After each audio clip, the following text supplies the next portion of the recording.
प्रेम से बोलिए सियावर रामचंद्र की जय। पवन सुत हनुमंत जी महाराज की जय। श्री गुरु चरण सरोज रज निज मन मुकुर सुधारि। वरनो रघुवर विमल यशो जो दायक फलचारि। बुद्धिहीन तनु जानिके सुमिरो पवन कुमार। बल बुद्धि विद्या देहु मोहि हरहु कलेश विकार। प्रेम से बोलिए सियावर रामचंद्र की जय। बड़े ही सौभाग्य की बात है, माँ गौरी मंदिर प्रांगण में बाबा गोस्वामी तुलसीदास जी कृत रामचरितमानस पाठ हर रविवार को सुबह 10 बजे से प्रसारित हो रहा है। हनुमान जी के चरणों में प्रभु राम जी की कृपा से यह स्थान, समय, काल सब कुछ यथा योग्य सुव्यवस्थित हो रहा है और आप सभी ज्ञानी संत भक्तों के बीच में श्री रामचरितमानस पाठ के प्रारंभ होने जा रहा है। बाबा गोस्वामी तुलसीदास जी रामचरितमानस में प्रभु श्री राम की वंदना प्रस्तुत करने जा रहे हैं। राम नाम की वंदना।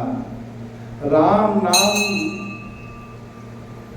इस कलयुग में कितना महत्वपूर्ण है, कितना हर प्राणियों के लिए सुलभ और शांतिप्रद है।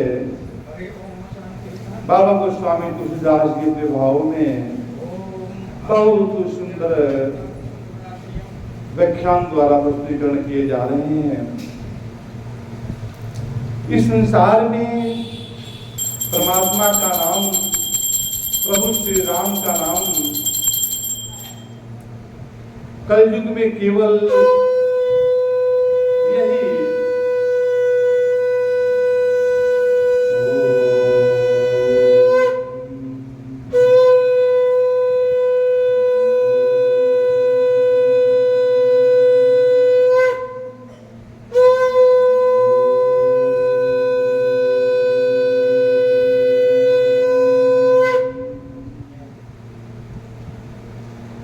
प्रेम से बोलिए सियावर रामचंद्र की जय।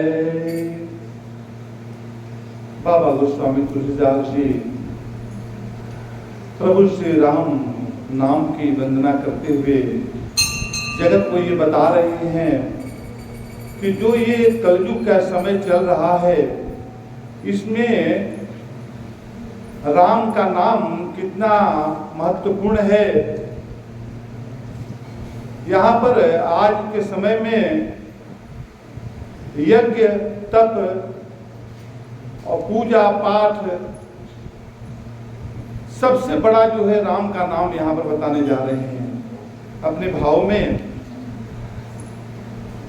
कैसे ये महान है राम का नाम, तो आइए हम सब इसमें रामचरितमानस के अंदर गोता लगाकर समझने की कोशिश करें।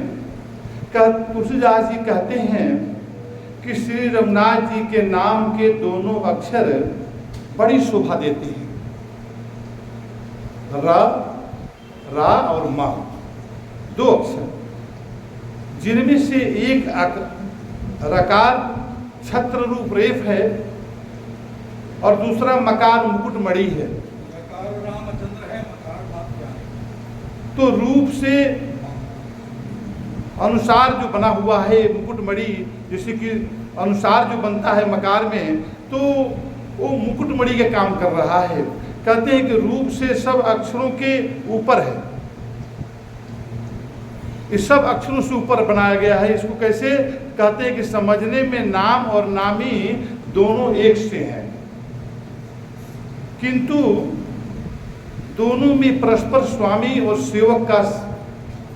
सेवक के समान प्रीत है। तो स्वामी कौन है और सेवक कौन है? तो यहाँ पर स्वामी नाम को बता रहे हैं और सेवक जो है नामी को बता रहे हैं। बाबा गोस्वामी तुलसीदास जी विशिष्टाद्वैत ब्रह्म के उपासक थे।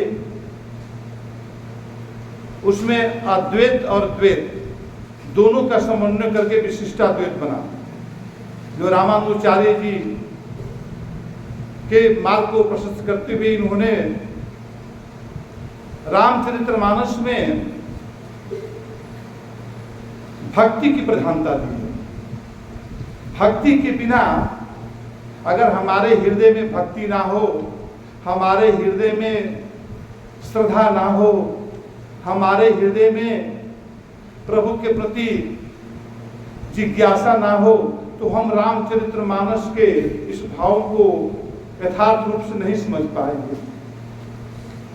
इसलिए सबसे पहले हम राम के चरणों में भक्ति अपना मांगें, और ये भक्ति से ही हम रामचरितमानस के गुण रहस्य को, गुण तत्व को हम समझ पाएंगे। तो यहाँ पर बता रहे कि नाम और नामी, नामी जो है राम है और नाम जो है राम का नाम है। तो यहाँ पर बताते हैं कि एक राम दशरथ का बेटा, एक राम घट घट में लेटा, एक राम से सकल पसारा, और एक राम है जग से न्यारा। यहां पर नामी की जो बात आ रही है, जग से न्यारा यानी कि उसमें ये जगत नहीं है, अलग है, निरोल है, निराकार ब्रह्म है। और एक राम जब ईश्वर रूप में आया तो उसको बताते हैं कि एक राम घट घट में लेटा, एक राम से सकल पसारा, सब जगह फैला हुआ है, राम रम रहा है। और एक राम घट घट में लेटा, एक राम जो हमारे हर तन में, हर प्राणी के अंदर आत्मा रूप में निवास कर रहा है, और एक राम दशरथ का बेटा। ये चारों राम को नाम के द्वारा बाबा गोस्वामी तुलसीदास जी संपादित कर रहे हैं। एक केवल नाम को हम स्मरण कर लें, महत्ता दें, इसको हम अपने जीवन में स्थान दे दें, तो हमारा ये लोक और परलोक दोनों सुखला और सुखी हो सकता है। इसको हम जीवन में अपना के देखें, प्रैक्टिकली रूप में देखें, अपने जीवन में प्रभु का नाम जो है हम उच्चारण करें। और कहते हैं कि नाम उच्चारण, आगे प्रसंग आ गया कि नाम उच्चारण करने में कोई इसमें जो समय सीमा नहीं है, कोई वक्त समय नहीं दिया, तो आगे हम उसको समझेंगे। आगे बोलते हैं कि नाम और नामी में नाम बड़ा है। क्यों बड़ा है? इसलिए कि नामी की पहचान नाम से ही होती है। अगर कोई व्यक्ति को पहचानना है तो उसका नाम जानना जरूरी है। नहीं जानने पर वो चीज़ हमारे सामने भी प्रकट बैठी रहेगी, लेकिन हम उसको समझ नहीं पाएंगे।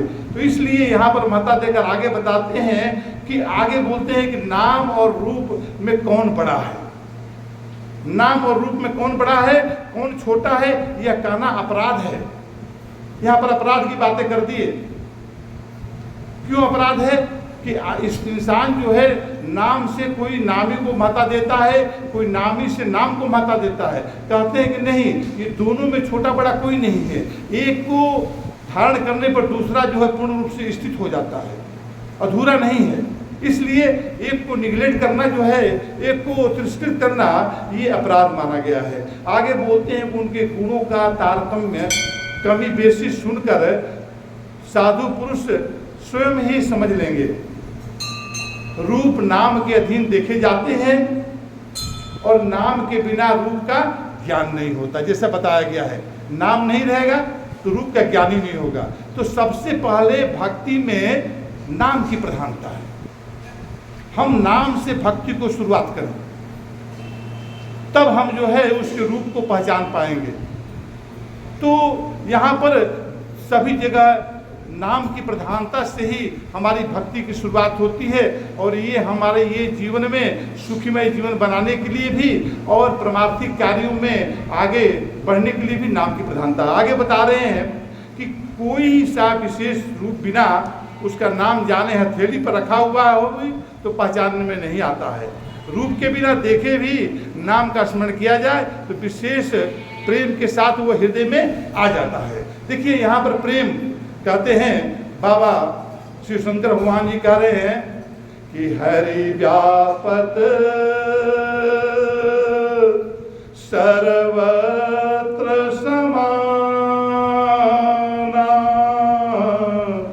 अप्रेम ते प्रगट हो ही मैं जाना। कहते हैं कि प्रेम से प्रकट होता है। यही बार यहाँ पर बात आ रही है। कहते हैं कि ये पहचान या हथेली पर रखा हुआ पहचाना नहीं जाता, लेकिन प्रेम रूप की पहचान नाम से जो है वो हो जाती है। और कहते हैं कि नाम और रूप की गति की कहानी विशेषता अकथनीय है। ये समझने में सुखदायक और दोनों का यथार्थ ज्ञान कराने वाली चतुर्भाष्या है। देखिए निर्गुण और सगुण, यहाँ पर हमेशा ब्रह्म की बातें बाबा तुलसीदास जी ने केवल भक्ति के साथ साथ ज्ञान को भी स्थान दिया और ज्ञान को भक्ति में समाहित करके उस सारे जगत में प्रकाशित किए। तो यहाँ पर बता रहे हैं कि निर्गुण सगुण के बीच में नाम एक सुंदर साक्षी है। अगर हम निर्गुण भाव में जाएं, अगर हम साधना करते हैं, ध्यान करते हैं, तब भी हम उसका उच्चारण करते हैं, मंत्र जाप करते हैं। अगर हम बाहर रूप में भी किसी को जानना चाहेंगे तो उसके लिए भी नाम की जरूरत है। यहाँ पर इसको बताते हुए आगे बताने जा रहे हैं।